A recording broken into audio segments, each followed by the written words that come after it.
Welcome back everybody. Article 32 की चर्चा चल रही थी और उसमें हम मैंडामस की चर्चा कर रहे थे, परमादेश की।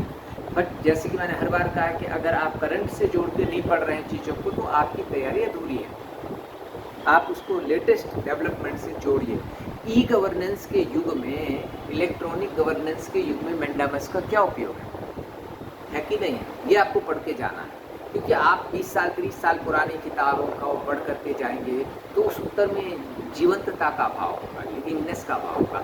तो करंट में क्या स्थिति है, तो ई गवर्नेंस में पारदर्शिता के संदर्भ में मैंडामस का बड़ा उपयोग है। तो कैसे उपयोग है कि हम जो नागरिकों को ऑनलाइन सेवाएं देते हैं, जैसे लाइसेंस दे रहे हैं, आजकल ड्राइविंग लाइसेंस सारे ऑनलाइन मिल रहे हैं, पेंशन है, जाति प्रमाण पत्र हैं, और मतलब हर तरह की जो सर्विसेज है वो आपको ऑनलाइन मिल रही है, इसीलिए तो इसको ई गवर्नेंस कहते हैं। लेकिन अगर हमने किसी सर्विस के लिए आवेदन किया, जाति प्रमाण पत्र के लिए, पेंशन के लिए, विशेषकर पेंशन वगैरह तो काफ़ी ज़्यादा, ठीक है, आयुष्मान कार्ड वगैरह के लिए, ठीक है, तो उसमें अगर या किसान सम्मान निधि जो मिलती है प्रधानमंत्री उसके लिए हमने अप्लाई किया, लेकिन किसी अथॉरिटी ने मनमाने ढंग से अगर हमारा लाइसेंस हमारा एप्लीकेशन खारिज कर दिया, ठीक, या लंबित है, पेंडिंग में डाल रखा है, तो चूंकि वो अपने कर्तव्य का पालन नहीं कर रहा है, इसलिए मुझे आयुष्मान कार्ड नहीं मिल रहा या मुझे पेंशन नहीं मिल रही है, मेरे अधिकार का हनन हो रहा है, तो यहाँ भी हम क्या कर सकते हैं, मैंडामस का उपयोग कर सकते हैं।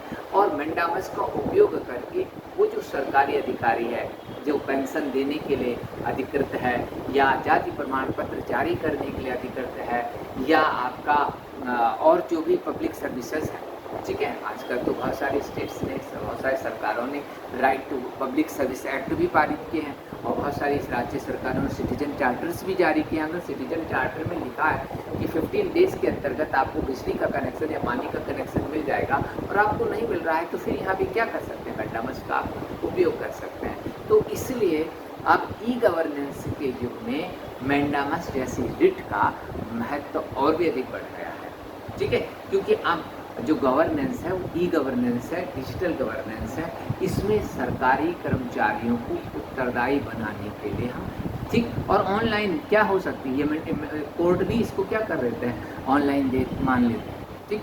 Thank you.